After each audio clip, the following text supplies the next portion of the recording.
भौतिकी में न्यूटन के द्वारा दिया गया गति का प्रथम नियम हम पढ़ते हैं, जिसे जड़त्व का नियम भी कहते हैं, जो इस प्रकार से है।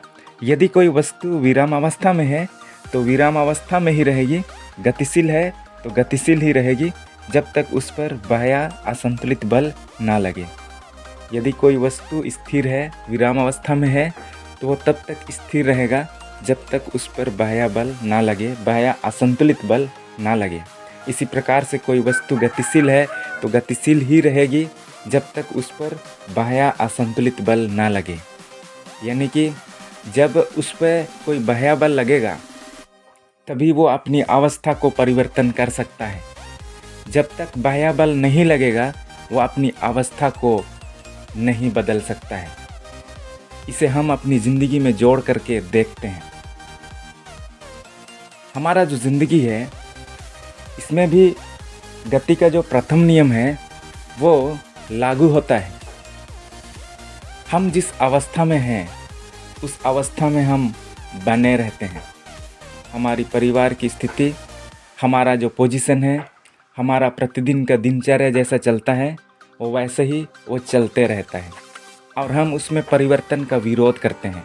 जैसे जड़त्व पदार्थ का वह गुण है जो अपने अवस्था में परिवर्तन का विरोध करता है, वैसे ही हम भी अपने लाइफ में हमारा जब अवस्था परिवर्तन होता है, हम अपने दिनचर्या में परिवर्तन लाना चाहते हैं, अपने लाइफ में कुछ परिवर्तन लाना चाहते हैं, तो हमें आरामदायक महसूस नहीं होता है। हम अनकंफर्टेबल फील करते हैं क्योंकि अवस्था में परिवर्तन का हमारा जीवन विरोध करता है। लेकिन गति का जो प्रथम नियम है वो कहता है कि जब बाह्य बल लगेगा, असंतुलित बाह्य बल लगेगा, तो हमारा जो ज़िंदगी है उसका अवस्था, हमारे ज़िंदगी का जो दिनचर्या है, हमारे ज़िंदगी का जो पोजीशन है, हमारा ज़िंदगी में हम जैसे जी रहे हैं उसमें एक परिवर्तन हम लाना चाहते हैं, तो बाहर से जब एक बल लगेगा तो वो परिवर्तन हो जाएगा। तो ये बाहर से बल लगने का मतलब हमें उत्साहित होने की आवश्यकता है।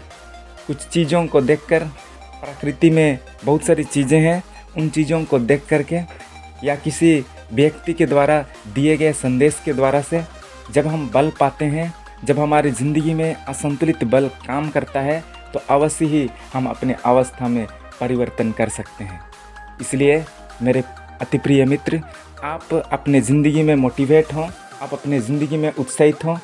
अपने ज़िंदगी में जितने भी आसपास में हैं वो शायद आपकी अवस्था में परिवर्तन का विरोध करती होंगी, लेकिन अपने अंदर बाहर से कुछ बल को लेकर के आएँ जो आपके अवस्था को परिवर्तन कर सकता है। इसलिए ही कई बार मोटिवेशनल स्पीच सुनना पड़ता है, इसलिए ही कई बार नेचर से चीज़ों को देख करके सीखना पड़ता है ताकि हमें एक बल मिले।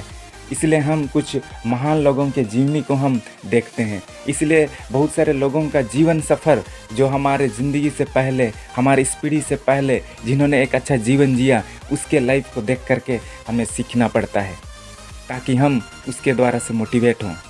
एक खेलने वाला खिलाड़ी जब मैदान पे खेलता है तो कई बार अपने टीम को हारते हुए देखकर हतोत्साहित हो जाता है, लेकिन उसी बीच मैदान से बाहर वो भीड़ जो उसका उत्साह बढ़ाता है, वो भीड़ जब चिल्लाने लगता है, उसको मोटिवेट करने लगता है, तो उसके अंदर में एक बल संचारित होता है और उसी बल के द्वारा से फिर से वो उठ खड़ा होता है। उस बल के द्वारा से अपनी अवस्था में फिर से वो परिवर्तन को लेकर के आता है और एक नई जोश और उत्साह के साथ वो ताकत लगाता है और अंततः वो अपनी टीम को जीत तक लेकर के जाता है। इसी प्रकार से आज हम सीखें कि हमारा जो लाइफ है उसमें हम कई सारी तत्वों से, कई सारी चीज़ों से हम मोटिवेट हों और आगे बढ़ते रहें। और आपका जो अवस्था है आज, हो सकता है आप हारे हुए अकेले हैं, लेकिन एक बार आप मोटिवेट हों और आगे बढ़ें। धन्यवाद।